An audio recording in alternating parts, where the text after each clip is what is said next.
Okay, let's resume our session, and the last presentation, today's session, it will be conducted by Dr. Yi-Chao Wu. She is with the National Science and Technology Center for, well, actually a CDR. I'm sorry. Okay. The title of our talk is the Climate Services of the TCCIP. Let's welcome Dr. Wu. Good afternoon, everyone. This will be the last talk of the conference. I know all of you must be very tired of sitting in this room and listening to endless talks. So I will try my best to finish my talk in time. I'm Yi-Chao Wu from NCDR. What I'm going to talk about in the next 20 minutes represents the efforts from all my colleagues in the climate service team of TCCIP. This cartoon is a very interesting one. In this cartoon, you will see that when we talk about climate change, adaptation strategy, impact assessment, what scientists think about is actually very different from what the politicians think.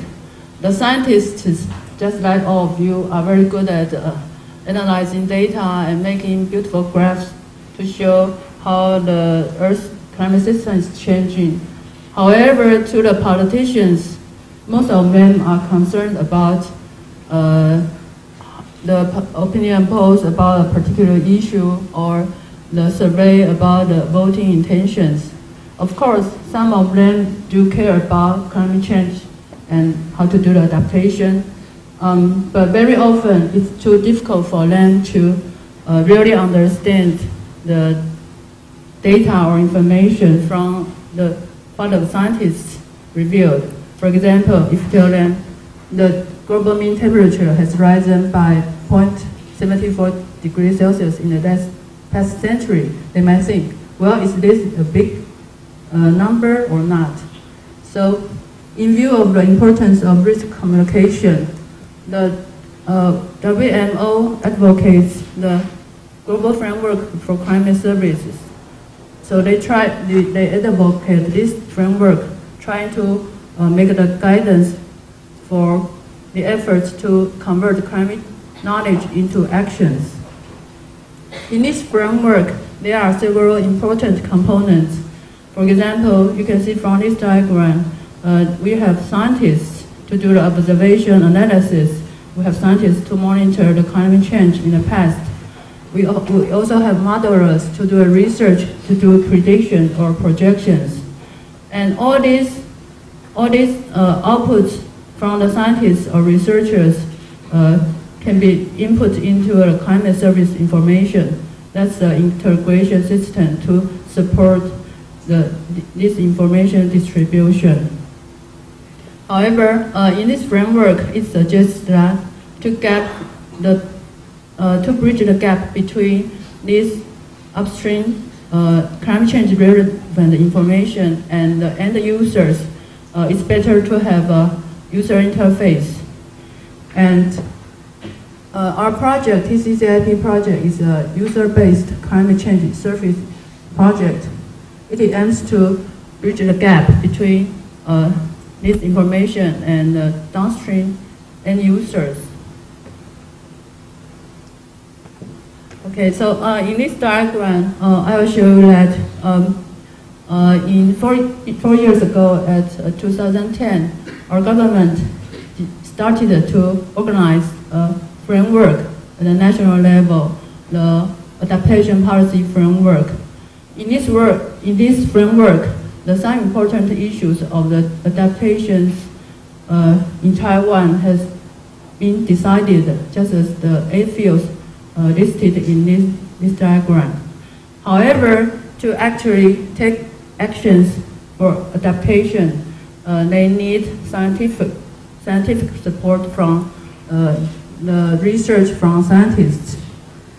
So here comes the National Science Council and the 3 climate change relevant projects. The Consortium for Climate Change Study, that's CCLIX, This project deals with modeling capacity building. And in the downstream, there's another Taiwan Climate Change Adaptation Technology Project. This project is responsible for building environmental monitoring capacity, and they also do the impact assessment and vulnerability assessment. In between these two projects is the TCCIP project. This project, the objective of this project is to assess the climate change in Taiwan in the past and also generate projected data for Taiwan region. So all the research results and the products from these projects will go to the adaptation policy framework to support their adaptation actions. In addition, this TCCIP project will also do its own data service and also to improve the communication and application between the end users and the data producers. And this, you probably have seen this page from the opening talk given by Dr. Lin. In his talk, he introduced the structure of the TCC project in the second phase. In the second phase, the TCCIP consists of 4 teams. The first 3 teams are already formed in the first stage. That is the data producers of Team 1 and Team 2. And Team 3 is responsible for developing application technology.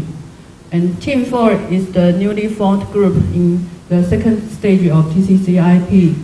The objective of Team 4 is to promote the project results, project data to data end users, impact assessment experts, and policymakers. So this is the diagram of showing the framework of climate services team in TCCIP phase 2.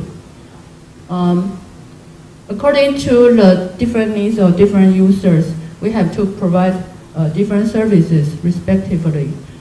On the left side, you will see that when all the raw data from, for example, Central Weather Bureau or some GCM models comes into TCCIP, the Team 1, Team 2, Team 3 will be responsible for generating a projected downscaled data. All this data, information, and technology or tools can be provided to scientists or researchers through this by means of these services. For example, data services and data consulting services.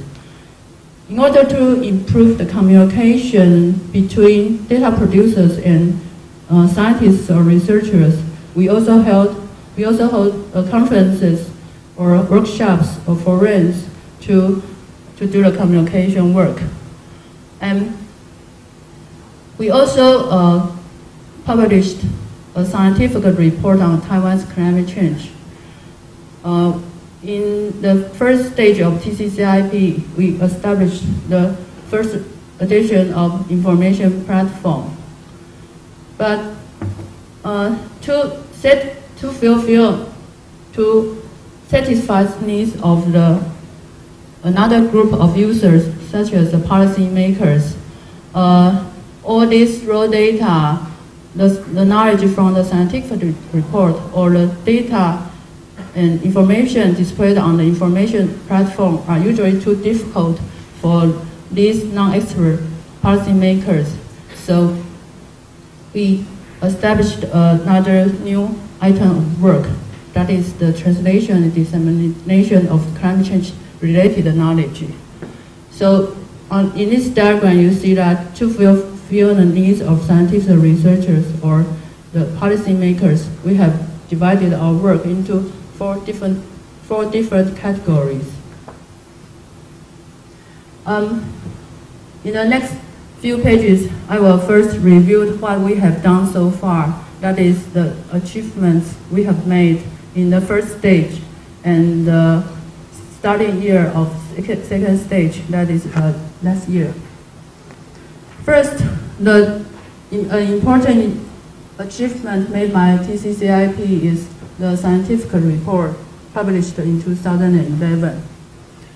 This scientific report is written based on the reviews of most advanced, most updated scientific advances, and also based on the first-year research results of TCCIP.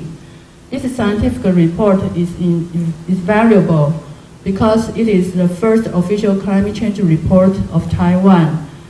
This is particularly written to address the regional climate change in Taiwan. Here you can see the statistics of this scientific report. It consists of 160,000 words in Chinese, and it takes a little bit more than 1 year for 43 authors from 10 organizations to finalize this report. And here, the contents are shown here. This report begins with the climate change description from the global scale and then to a regional scale climate in East Asia and Western North Pacific regions. And also we described and discussed the interdecadal climate variation. In the next part of this report, we zoom in to the Taiwan area to discuss the climate change in Taiwan in both in the past and also in the future. And the first 5 chapters are mainly written by the members from Team 1 and Team 2. And the last chapter, Climate Change and Disasters, is mainly written by the members from Team 3. And this chapter concludes this report. And here are some examples from this report. I'm not going to talk about the details of these results, but these are probably the most focused topics for the Taiwanese readers. Usually they are interested in knowing how the annual precipitation or annual mean temperature has changed in the past century. And in this report, we also offered the Taiwan climate projection for Taiwan area in terms of the changes in temperature and precipitation. All these results are completely cited into this report, the adaptation strategy to climate change in Taiwan. In their second chapter, the future scenarios of climate change in Taiwan, all these results have been included. And this is our first adaptation strategy at a national scale.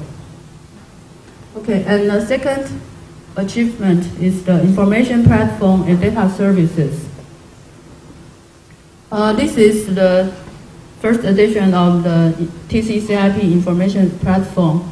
There are 4 different parts in this platform describing the past climate in Taiwan, the future climate in Taiwan, and the climate changes analysis in East Asia region, and also the hydrological changes in Taiwan. Starting from 2010, this platform, it takes 2 years to establish this platform. And the data displayed on this platform spans the time scale of 200 years, including the climate change in the past century and the projected changes till the end of this century. And there are more than 30,000 diagrams displayed on this platform, and there are more than 10,000 digital pieces of digital data included in this platform. And so far, we have had 20,000 visitors to visit this website. And here are some the examples from this platform. Just as I discussed before, we have 4 parts in this platform. The past climate change in Taiwan, it includes some meteorology parameters such as the precipitation, humidity, wind speed, sea level, height, and typhoons that affect Taiwan. And also the climate change the projected climate change from the downscaled data are also displayed in this platform. It includes the temperature and precipitation changes displayed in forms of spatial distribution and also in time series. All these data are displayed in dynamic diagrams, so users can adjust the scale and to move around to show how the time series or how the gridded data change in their display. And also we have displayed our analysis of changes in East Asia. The parameters include temperature and precipitation and monsoon indices. And the last part is the hydrological changes in the major rivers in Taiwan, including the precipitation and flow rate changes in the past and the projected changes in the future. For the visitors that are interested in our website, they visit the website, and then when they see the display of those data, they can, if they want to apply for the data and to do their own research, they can select the data from the list and then send to us. Then we will start our reviewing processes. Here are some examples of the most popular data for users. For example, the gridded observation of temperature and precipitation in the past, and also the downscaled projection of temperature and precipitation of 24 AR4 models of 3 scenarios are also the most popular data.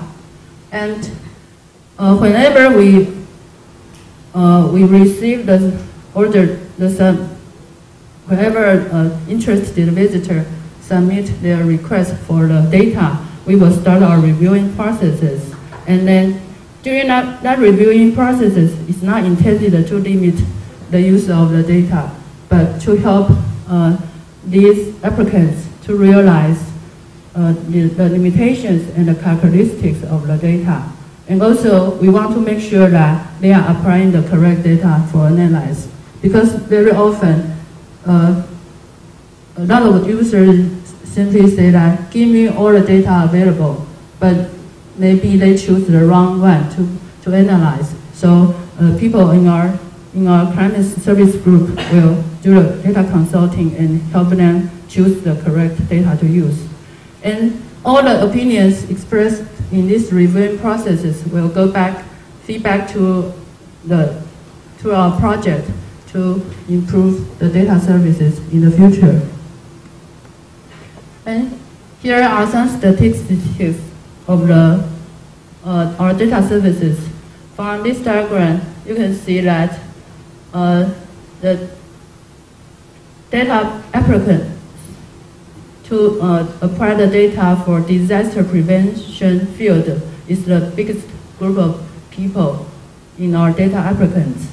And here you will see that almost about half of the data requesters are from university or research institutes, and another half are from government agencies.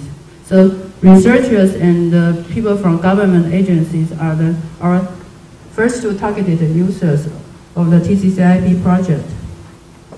Okay, and then the next part, I will talk about the knowledge exchange and communication. In the past few years, we have been holding conferences or workshops to introduce our data and promote our products. Here listed in this table are the annual international conferences held in the last 3 years. From this table, you will see that for each conferences, we will have 20 or 30 something speakers from both international or domestic speakers, and the participants increased from around 550 to 240 and 380. And last year we also have with the help from the National High-Speed Computing Center, we have the webcast. So all the talks given in these conferences are webcast to those who cannot attend the conference. And here we have listed all the topics covered in these 3 international conferences, including the climate variability of the analysis of observation and development of downscaling techniques, and of course the impact assessment or impact or adaptation strategy. And here you will see that we have a special session talking about a project or plan on climate changes at national levels from speakers from different countries. This is specially designed last year to help us design the scope and the direction of the second stage of TCCIP project. And the international conferences helps improve the communication between scholars and data producers. However, for non-expert people, such as the adaptation strategy experts, we have held workshops to help them understand what we have done in TCCIP project. For example, we introduced how to make use of the knowledge from scientific report, how to make use of projection data. And last year, we also have a workshop for people from local government agencies to help them in taking the adaptation strategy. And just a little bit more than 1 month ago, when the IPCC Working Group 1 AR5 report is released, we have this introduction lectures to introduce the new knowledge from AR5 report. And here we designed the lecture series and into 3 different topics covering most of the chapters in AR5 report. And thanks to the Professor Zhou Jia, Chen Chen, and Huang Xiongxu, they have been very excellent speakers for this introduction series. And this workshop is also webcast and video tapes. All of them are available on our website. And here you can see that 30% of the participants are researchers, 30% are data applicants, and 40% are from central or local governments. Okay, so I just reviewed what we have done so far. And in the next few pages, I will introduce our ongoing work and our future work in the next 2 years. Okay, which I just discussed we have published the first scientific report in 2011. And starting from next year, we are coordinating the second edition of the scientific report. And you will see from this diagram that this second edition will consist of 6 chapters. Most of them are similar to the structure of the first edition, except one, the ocean system and their changes. And some of you may notice that there's 1 chapter missing. That is the last chapter about the climate change and disasters. And actually, this chapter goes to another volume of this second edition. This time, we try to expand the scope of this scientific report. And there will be 2 volumes in this second edition of the scientific report. The first one is similar, the structure of this report is similar to the IPCC report. That is, the volume 1 is physical science basis about the climate changes in Taiwan. And the volume 2 will be impacts and adaptation. And this work is a cooperation between TCCIP Project and the TCCCIP Project, which I just introduced in the previous slides. And so, the second edition of this report is expected to be finished. I mean, the final draft is expected to be finished by the end of this year, and is expected to be published next year in both Chinese, and the full report will be Chinese and the summary will be English. And for information platform, we also want to update it with new one. And the first part, this new platform will consist of 3 modules. The first module is for TCCIP internal communication. And the second one will be an automatic data service system. As I just described in the previous slides, in the phase 1, the data application and reviewing process is all done manually. The members from our group has to spend time communicating with the data users. But this time, we have developed a new automatic online data service system to improve the efficiency and expand the scope of data service. And also, we are developing an information database for data traceability so that each data will have its own description and documents, so that data users may better realize the characteristics and limitations of the data from TCCIP. And the last part, we hope to include the information knowledge part.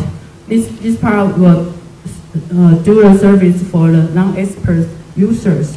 And this part of work will be connected with this new item of work, that is the translation and dissemination of climate change knowledge. The objective of this part of work is an experimental work, and the objective is to convert the climate change jargons, which is often too difficult and too complicated for the non-expert policymakers or public, into understandable information. And so far, these are our preliminary results. The first step is to translate some IPCC reports, such as the SREX reports or the Working Group 1 AR5 as part of SPM. And in the near future, we hope that we can transfer those difficult knowledge into understandable information and to make promotion products in either printed or electronic forms. And ultimately, we hope to build a climate change knowledge bank to help disseminate climate change relevant information. So, okay, time's up. So I'll conclude my talk here. I'll start at this slide, showing that what we want to accomplish in the second stage of TCCIP. Okay, so that's my talk. Thank you.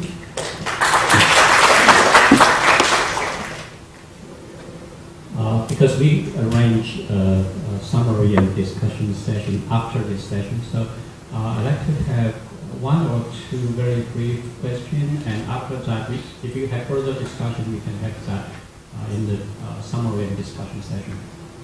Are there any quick questions?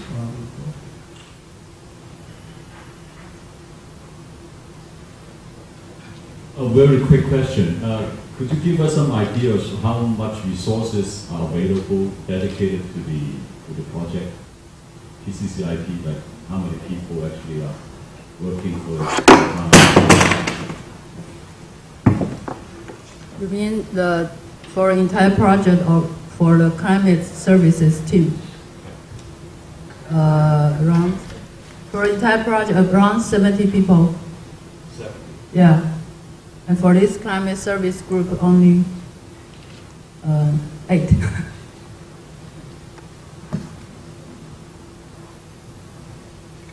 So you can see that LCPR have done a great job, and they will continue to do that. Any further questions or comments? This is a very quick question, and I think it's very excellent. Do you have enough cooperation from the researchers?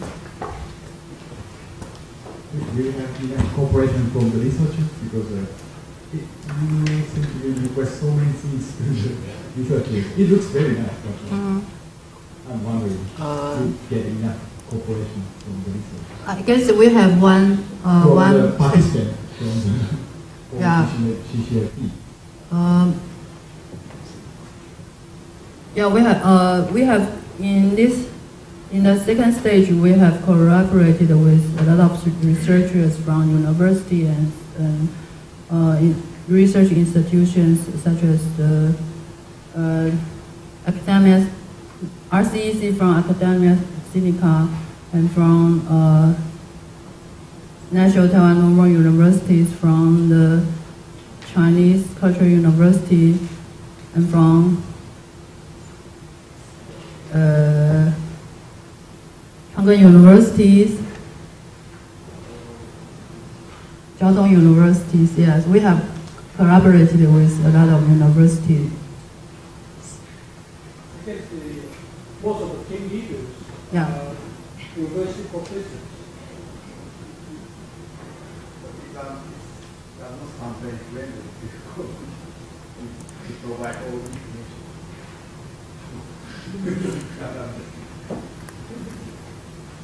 All right, any further questions or suggestions? How about Dr. Cho? I know you are very enthusiastic about the bridging the gap between the data provider and users.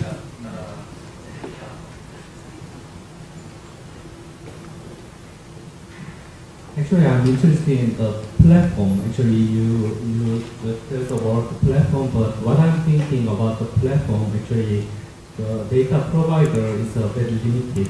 It's a limited number, but actually, the end user, actually, there's too many end users. So, in APCC, we are just discussing about this kind of issues, how we can satisfy the end user, actually, lots of end users through the service. So we are just keep thinking how we can solve that problem, and maybe you need to think about some way. Actually, the platform means one of the example is the Amazon. Actually, the Amazon actually developed some toolkit.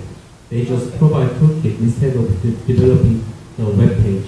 And also the web-based, the business person actually they use that toolkit and they just upload that kind of information on the web, and they just actually do some business through that kind of platform-based business. So it was very successful. So maybe it can be the same in this the climate change information actual service. So if we can develop that kind of a toolkit, actually, so it can consider the lots of different demands from the users. Actually, it will be very powerful, and then it will be very successful. So I just keep thinking how we can consider that kind of different demands in the servicing of that. Okay, thank you for your suggestion. I think maybe we'll consider developing the toolkits. Yeah, of course, collaborating with some other professionals to help us develop the toolkit. Well, right now, I think it's probably a little bit difficult for TCCIP staff to develop toolkit because the number of researchers are not that big. But I know they just restructured, and so in the future they may have more staff, and that probably in the future. Okay, so if we have no further questions, let's close this session. And the next we have is the summary and discussion session.